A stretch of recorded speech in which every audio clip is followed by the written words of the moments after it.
Hello fellow modelers, it's Bruce here. Some time ago I saw a package deal of kits show up on Facebook's sales area, and it caught my eye because it had quite a few wood rolling stock kits from old manufacturers and ones that I'm kind of enjoy building. Those included things like mainline models, Silver Streak, and Ambroid in particular. And so, and there were other things in there too. There was a Campbell's kit, the Seabold manufacturing kit, and there were two locomotives in there, which we'll look at the end. And the price was fairly reasonable. As a matter of fact, probably one of the locomotive kits and this Campbell kit right here would have covered the total purchase. And so I jumped on it. Like, what I really need is, 7 or 8 more rolling stock kits and another Campbell kit. I probably have 20 of them. I guess I'm planning on living to be 100 here and continue modeling. I don't know. But anyway, I jumped on it, as I said. And at some point we'll look at some of these rolling stock kits. The Ambroid, another in the series of 105,000. But for now, I'm going to put those aside and get down to the two locomotive kits. Put these away, and we'll look at these. Here's that Campbell kit. As I said, it was the Seabold manufacturing kit, which certainly can fit on my layout when I get around to building it. And then there were the two locomotive kits that were there. One was a roundhouse 060 with tender Santa Fe. You've seen this before when I was building my 060 tank engine on YouTube. I had this one out for comparison purposes, but it was part of this sale. Everything's in here. It's in good shape, and at some point I'll build it, probably do a video on it at the same time. So I'll put that aside, which brings us down to this other kit. This one is made by International, and it's a Camelback 040, which, I've mentioned this before. I just got a weakness for Camelback, so I just wanted to see. This one's already assembled, or mostly assembled. The locomotive looks much like the little yard goat that Mantua used to put out. Little 040. Whoops, nice little model. I think part of the light is missing here. And I have not tested it, so I just want to see what shape it's in here. That's the primary purpose of this video, is to just kind of assess how much work would be involved in getting this thing running. The wheel sets were off of the trucks. Not much to them. They're all metal. They're held together by a couple of screws. These are brass, and looking at them, one side has insulators around the axles and the other side does not. So one side of this tender is designed for pickup, and the other side is not. So that has to be determined. We're going to have to look at what's going on with the pickups on the locomotive and make sure that we put the wheels on the other way on the tender, picking up from the other track. I see there's a light in the tender. Let's see if that by any means works. Put a little power here, and yeah, it does. So I have just putting power on the trucks and on that wire that's coming out the front. Shows that that light works. So that's good. Starting to figure out, there was no paperwork with this, so I have to kind of figure out how the pickups and so forth are working on that. I'm going to put that aside right now. And again, as I said, other than the fact that when you look at these, and I don't think there's any way in the world I'm going to be able to zoom in enough for you to see that, but I'll give it the royal try. Let me stand behind here and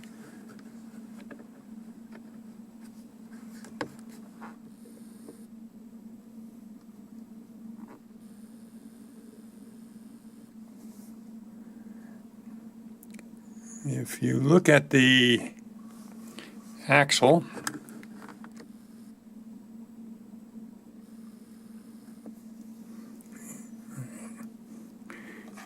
where the axle goes into this wheel, there's a little black insulator there, and on the other side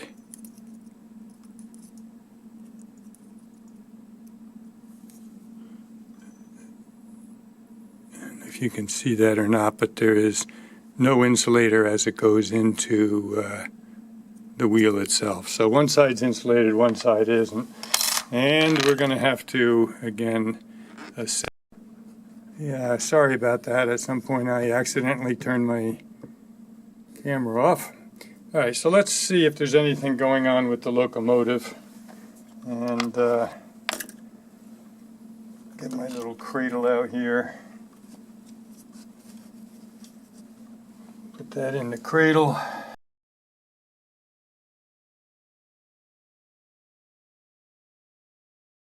Still getting nothing here. I would have thought that of the 3 posts on the top of the motor,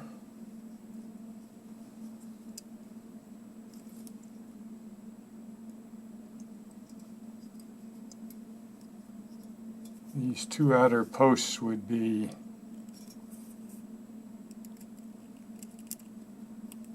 what would bring juice to the motor. I got nothing.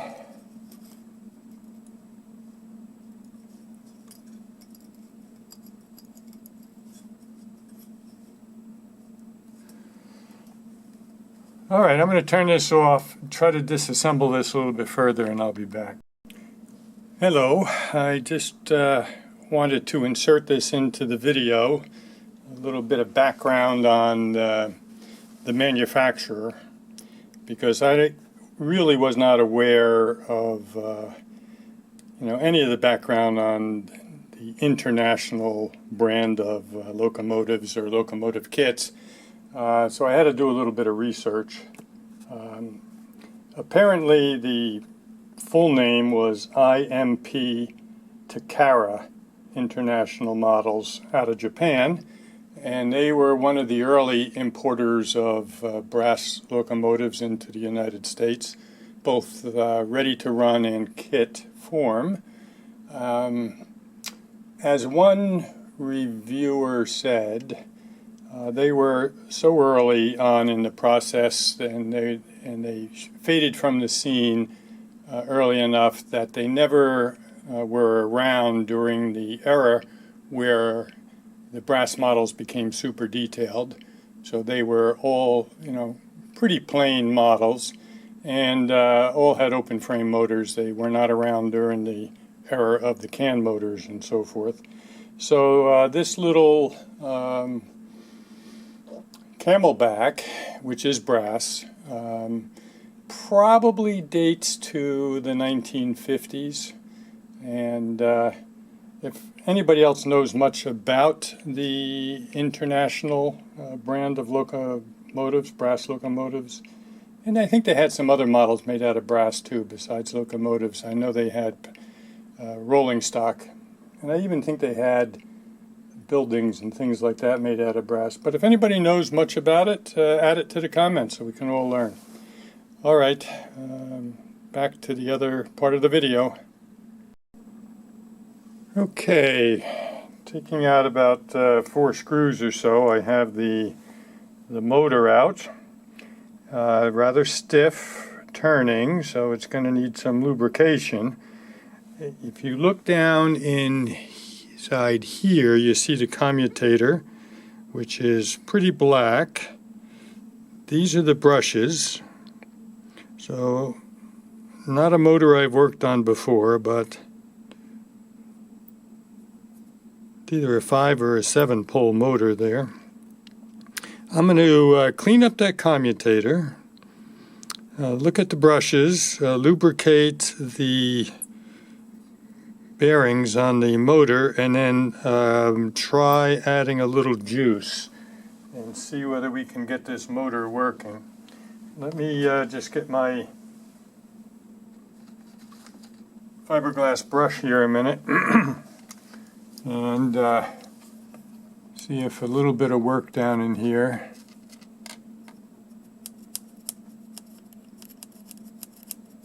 Oh, bless this little brush. Cleaning up those faces on the commutator very nicely.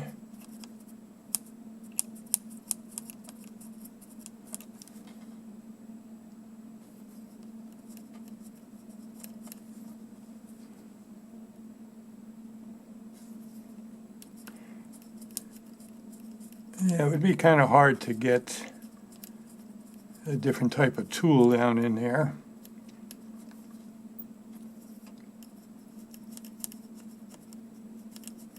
I think this is similar to the motor that was on the Mantua Yard Goat. Not 100% sure.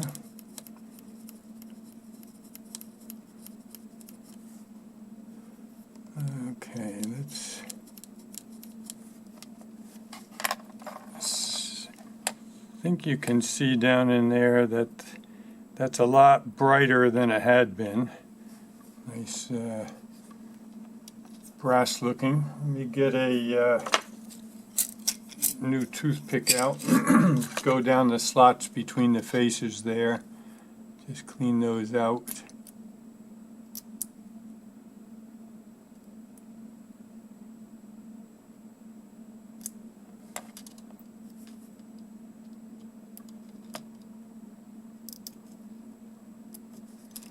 All right.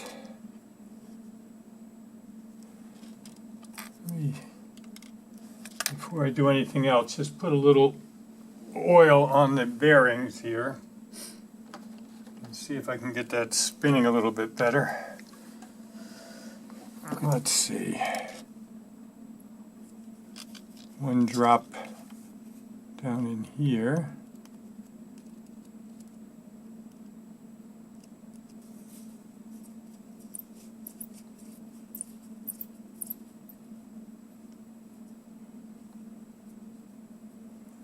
And 1 drop on this side.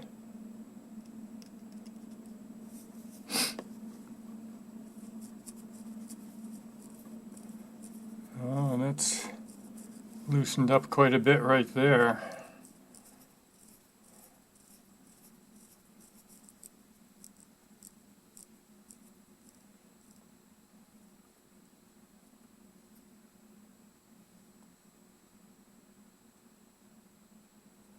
I think I can get a drop in here.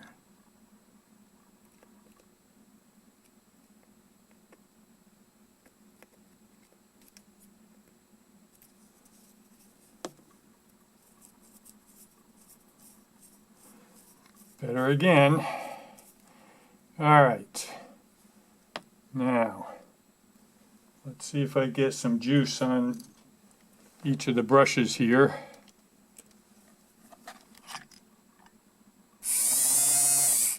What do you know? Once again, cleaning commutator and adding a little lubrication.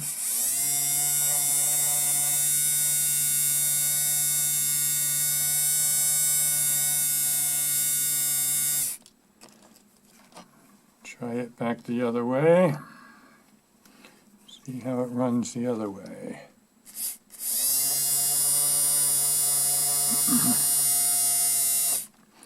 And what I was trying to do initially, which is from that contact to this one,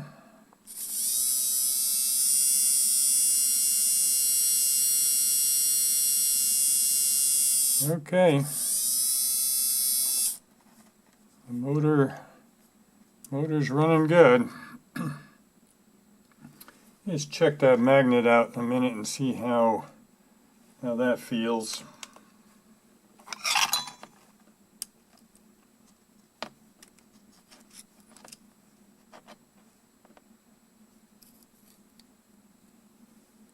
Yep, I think the magnet is still in reasonable shape. Let's see if I can find some 600 grit here.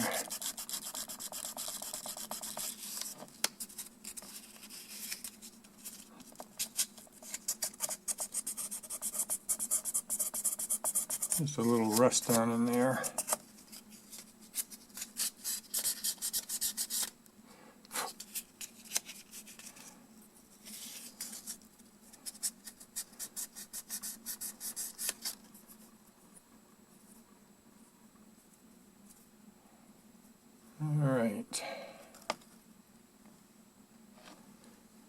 Just one last test here before I do any reassembly here.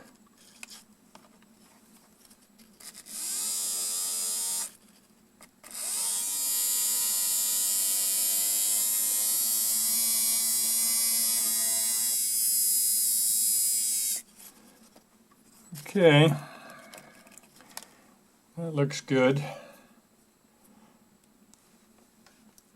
I think that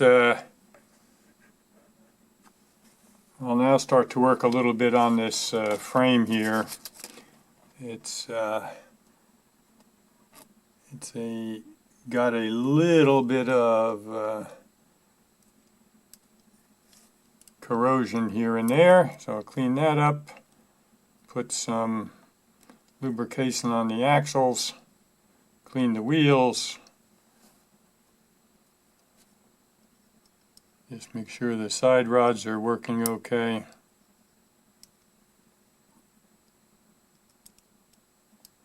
And overall, get it ready to put the motor back on. So I'll see you again. Alright, I'm just working on cleaning up the wheels here and using a brass wheel in my Dremel tool. Wearing safety glasses. Believe me, you don't want one of those pieces of brass to come flying off of that wheel and up into your eye. So the front, I got the front wheels in good shape. I think I can now identify, now that things are getting cleaned up a little bit, which side the wheels are insulated on, which is going to be important when we get to the working on the tender. Show you that in a minute when we're done with this.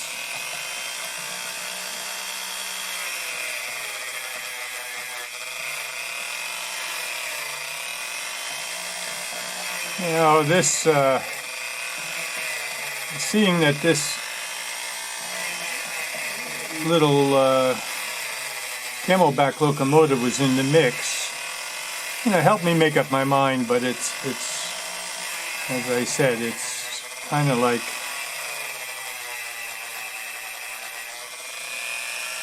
that roundhouse locomotive and the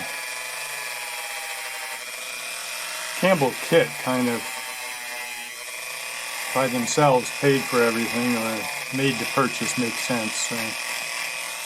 All right. Now, let's see what else we want to do while we're here. I think we want to put a little bit of You know what I do want to do? I want to try to get this in there on that axle and clean that up too if we can, without chewing up the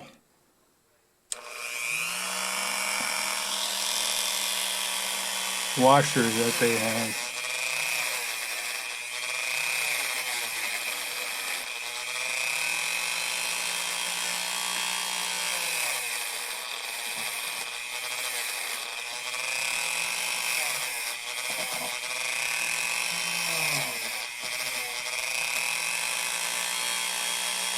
It looks better.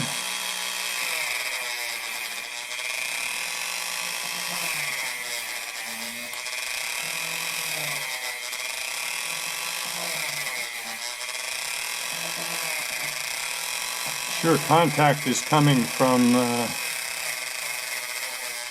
these axles running in those slots, so whatever we can do to clean that up kind of makes, will pay off down the road, let's put it that way. All right. Okay, a little oil down in there, and we'll be able to start the reassembly.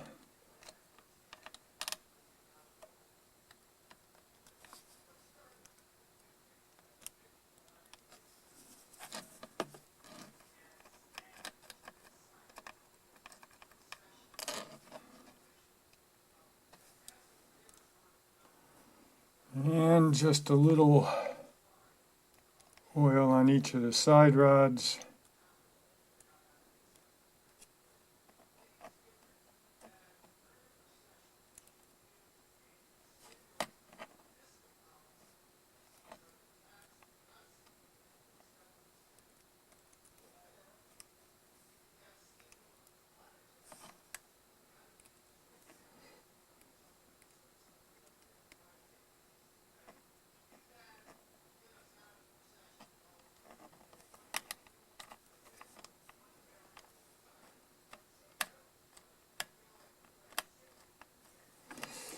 All right, I of course have no idea how well this all worked in the beginning. It was a kit, so somebody put it together.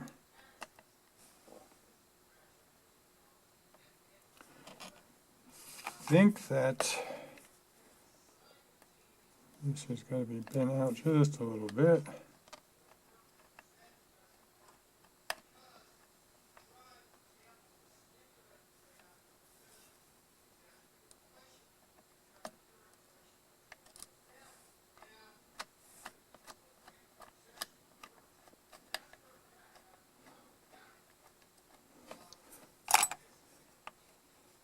All right, folks, time for me to try reassembling this thing. I did take some pictures along the way to see what screws went where, but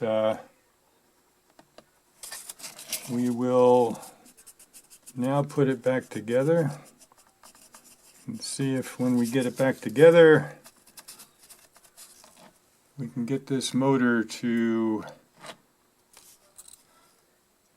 actually turn those wheels. So we'll be back. Okay, I got the motor back installed. Let's see how it's running at this point.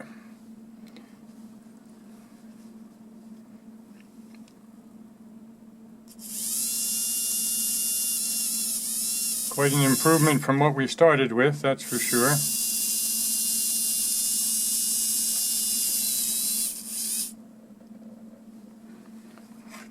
Try it in reverse.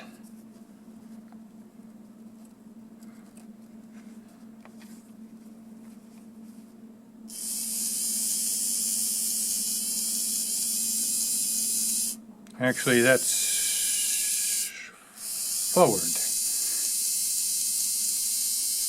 So I can see now again which wheels are picking up on the locomotive. So when you flip it over, and this is the front of the locomotive over here, this is going to be the right side as if you're sitting in the cab.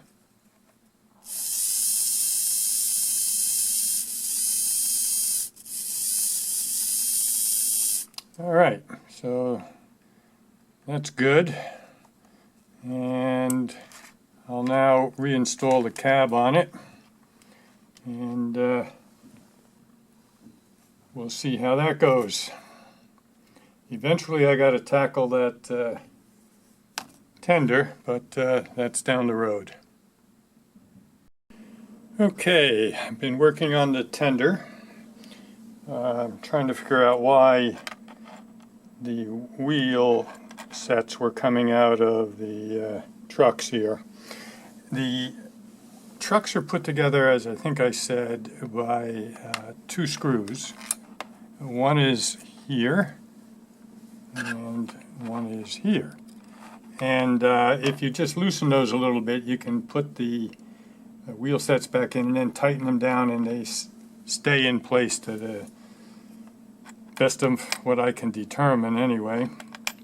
I cleaned up the pickup wheels with the wire brush and the Dremel, and I just now have to put these back onto the tender, making sure that the pickup wheels, which are the sets over here that do not have the black bushing insulation around the axle, they have to be on the opposite side. These are the pickup wheels, if you recall. The right side is if you're sitting in the cab, so these have to be in the left side as if you're sitting in the cab. So I just have to make sure that when I flip it over and I flip these over, we're putting them on the right proper side, which I will do right now. And again, you know, working without any instructions for this model, you kind of have to figure a few things out for yourself, which I think I've done as far as the electrical pickup is concerned. Let me get these in place here a minute.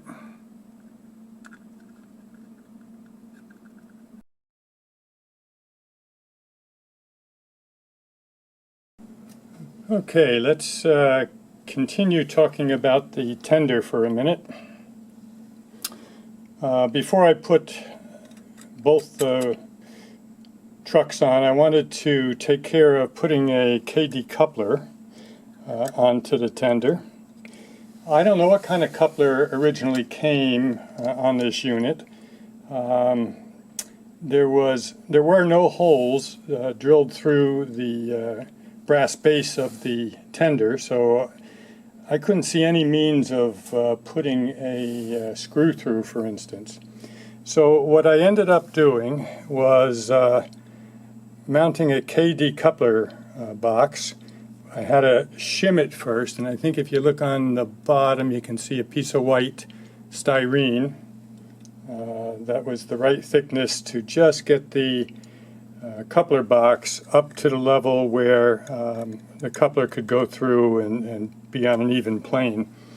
After I did that, I drilled a hole down through both the styrene spacer and the brass base, and it accepted a 256 screw, which self-threaded. And I used a number 46 KD. That is a plastic shank, long shank. And the reason I needed to do a long shank was that the kit itself had some kind of little coupler box here made out of brass that kind of pushed everything back in a ways as far as me having room. So I had to mount the KD box further in, and I put a long shank. Now, the fact that there's a long shank and something that's restricting left and right movement might give me trouble on sharp curves, but I'm going to try it out. It's the only thing I could think of doing at the moment, so that's in place. With that work done, I can put the second truck in. One final thing before final assembly was, you know, I think I mentioned that the wires on the front headlamp were touching each other. That was creating a dead short. If for no other reason, the motor wasn't going to run because of that. So as soon as I stripped that old bulb out, and the bulb was burned out anyway. I had to search to see if I had a replacement bulb. The only one I had sticks out a bit further than I would like, but it's in there for now. It's rewired.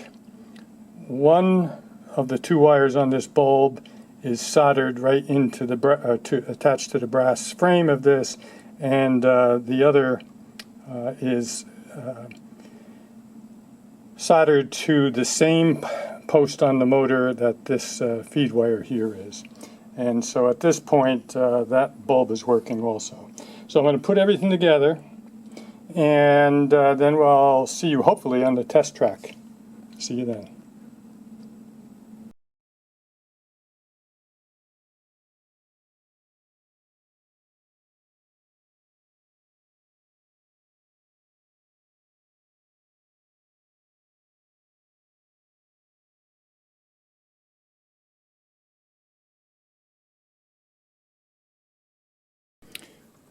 Okay, I have inserted into the video two still pictures that are labeled with arrows showing where the wire coming out of the tender that I've said only feeds and supplies power to the light on the rear of the tender, where that wire gets connected to the locomotive. And here's that wire right here, and it's connected. And the other photo shows where the engine power, the white wire, comes out of the locomotive and gets attached to the tender, and that's attached right now. But I wanted to just mention that I already said that there was a dead short in the front lamp, and that occurred because this wire is very old. It had a very thin cloth covering on it that must have just dry rotted and disintegrated. So each of the metal wires coming out of that light were touching each other. I am seeing the same thing happening on the feed to the rear light on the tender, and that's why in the picture you'll see that there's a clear piece of tubing, plastic tubing, that I've inserted over the wire and run it into the tender to the best of my ability. However, I can't see what's going on in there.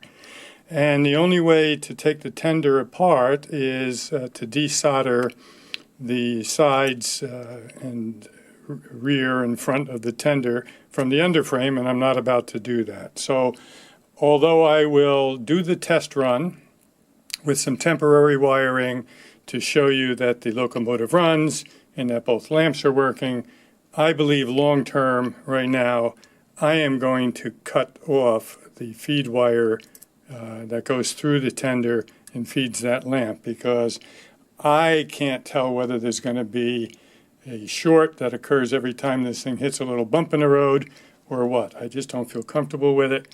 So I think right now that's going to be my approach. If you have any other ideas, feel free to put them into the comments. Okay, back to the test track. Okay, over on the test track now, so let's see how she runs.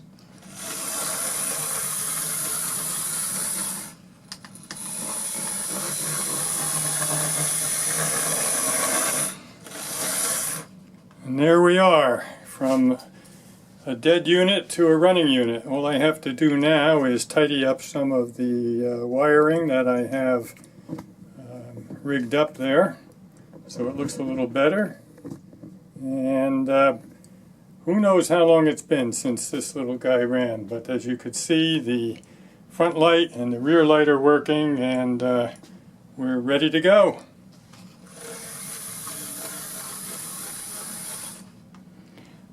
Well, that's it for this project. As always, if you enjoyed the video, give it a like, and if you haven't already subscribed to the channel, well, I invite you to do so. See you again soon.